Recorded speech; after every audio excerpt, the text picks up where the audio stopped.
CNBC आवाज की टक्कर में आज के सुपर डुपर एनालिसिस का सियासत के सत्ताधीश का विश्लेषण। उत्तर प्रदेश मुलायम सिंह यादव के बाद सीएम पद की कमान अखिलेश यादव के पास आई। लोकसभा में अच्छे प्रदर्शन के बाद समाजवादी पार्टी ने अखिलेश यादव को 27 का सत्ताधीश बताया और चाचा ने कहा कि हम लाल रंग से नाम लिख रहे हैं उन अफसरों का, जब 27 में सरकार आएगी तो उनका पूरा हिसाब किताब होगा। यानी 27 के सत्ताधीश के साथ जुड़ा हुआ है उत्तर प्रदेश के मुख्यमंत्री का पद। बढ़ता हुआ गए वायनाड राहुल गांधी के बाद अब उनकी बहना प्रियंका वाड्रा ने वायनाड सीट पर दावा ठोक दिया है। 40% मुस्लिम 20% ईसाई वोटर वाली ये सीट कांग्रेस की सेफ सीट मानी जाती है। यानी यहां का अर्थमेटिक कहता है 40% मुसलमान और 20% ईसाई के साथ कांग्रेस का हारना असंभव है, क्योंकि मुस्लिम लीग का भी पूरा साथ है। आज जितने कांग्रेस के झंडे वहां थे वहीं मुस्लिम उतने ही हरे झंडे यानी मुस्लिम लीग के झंडे वहां मौजूद थे। राहुल बोले जब प्रियंका जीत जाएंगी लेकिन मैं भी यहां का सांसद अनौपचारिक रूप से रहूंगा। महाराष्ट्र की बात कर लेते हैं, यहां पेच फंसा हुआ है। सीट शेयरिंग पर कांग्रेस और उद्धव गुट में वर्चस्व की लड़ाई की लगातार खबरें आ रही हैं, लेकिन महाराष्ट्र में ठाकरे वर्सेस ठाकरे है। सीट दादर महिम अमित ठाकरे राज ठाकरे के बेटे और उद्धव गुट ने महेश सावंत को यहां पर मैदान में उतारा है। यानी अमित ठाकरे के खिलाफ उद्धव ठाकरे ने अपना कैंडिडेट दिया है, वो भी सॉलिड। लेकिन अब मैं आता हूं वर्ली सीट पर, और वर्ली सीट पे आदित्य ठाकरे का टिकट अभी कुछ देर पहले ही अनाउंस हुआ है और संदीप देशपांडे के साथ एमएनएस का मुकाबला है। यानी यहां पर भी ठाकरे बनाम ठाकरे होने वाला है, यानी एक दूसरे के बेटों के खिलाफ भी टिकट दी गई है। झारखंड की बात कर लेते हैं, आइए नजर डाल लेते हैं। झारखंड में सोरेन परिवार के 3 उम्मीदवार चुनावी मैदान के अंदर हैं। हेमंत सोरेन, उनकी धर्मपत्नी कल्पना सोरेन और भाई बसंत सोरेन चुनाव लड़ रहे हैं। यानी यहां पर भी सत्ताधीशी जो है वो परिवार के साथ ही है। और अब बड़ा प्रश्न, आज का बड़ा सवाल यह है, सियासत अब सेवा नहीं सत्ता हासिल करने का मैदान बन चुका है और यह बहुत क्लियर है और यह हर पॉलिटिकल पार्टी के लिए है, इसमें कोई अलग नहीं है। शहजाद पूनावाला मेरे साथ इस चर्चा में जुड़ रहे हैं, सत्य प्रकाश मिश्रा मेरे साथ इस चर्चा में जुड़ रहे हैं, मेरे साथ शोहेब जमाई है अध्यक्ष दिल्ली एआईएमआईएम के, मेरे साथ विवेक श्रीवास्तव हैं नेता लेफ्ट के, मेरे साथ अजीज खान है समाजवादी पार्टी के नेता प्रवक्ता, मेरे साथ आनंद दुबे हैं मुंबई महाराष्ट्र के नेता हैं, शिवसेना उद्धव गुट के और प्रवक्ता भी हैं। और एक बड़ी खबर आ रही है, पहले मैं बड़ी खबर का रुख कर लेता हूं। बड़ी खबर आ रही है, उद्धव गुट की पहली लिस्ट जारी हो गई है।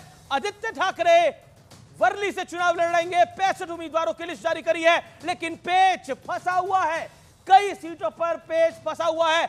आदित्य ठाकरे चुनाव लड़ने एक बार फिर जा रहे हैं उद्धव गुट के सीएम नाथ एक, और इसके अलावा सीएम एकनाथ शिंदे के खिलाफ भी तगड़ा उम्मीदवार उतारा है उद्धव ठाकरे ने। यह बड़ी खबर है। और अब मैं सीधा रुख करता हूं अपने मेहमानों का। शुरुआत आज की चर्चा की कर लेते हैं। क्या आपको लगता है अजीज खान, ये सत्ताधीशी 27 की जो आप कह रहे हैं, अभी तो 24 में चुनाव हुआ, हरियाणा में सत्ताधीशी कांग्रेस को मिल रही थी, लेकिन वो अचकन तैयार करके बैठे थे हुड्डा साहब और राहुल गांधी, लेकिन नायाब सिंह सैनी पहन के चले गए।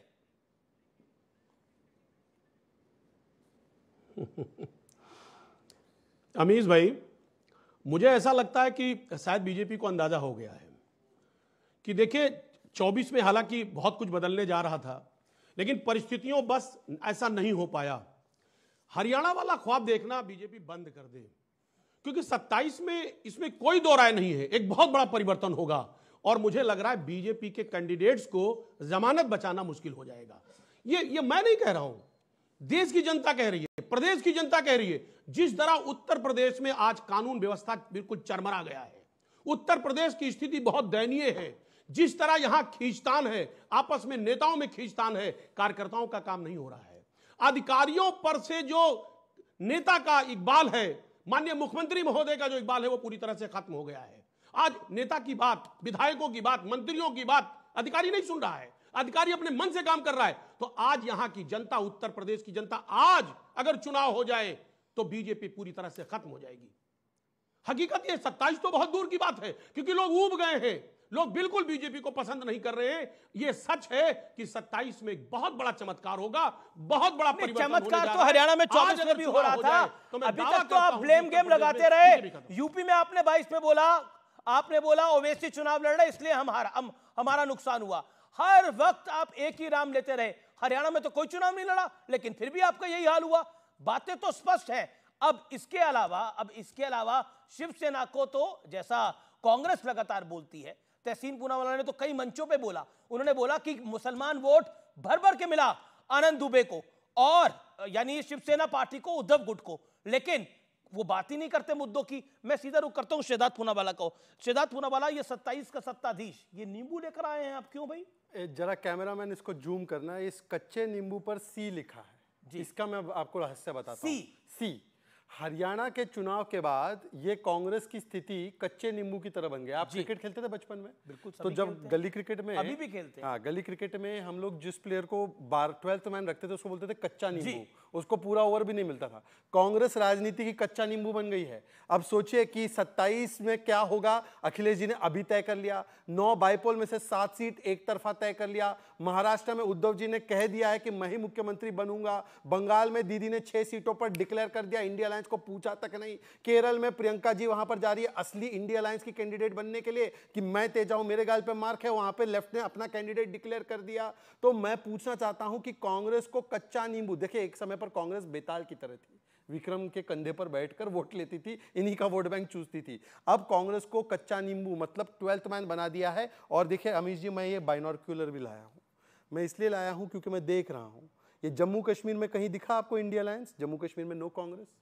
फिर मैंने देखा पंजाब में ओ नो अलायंस।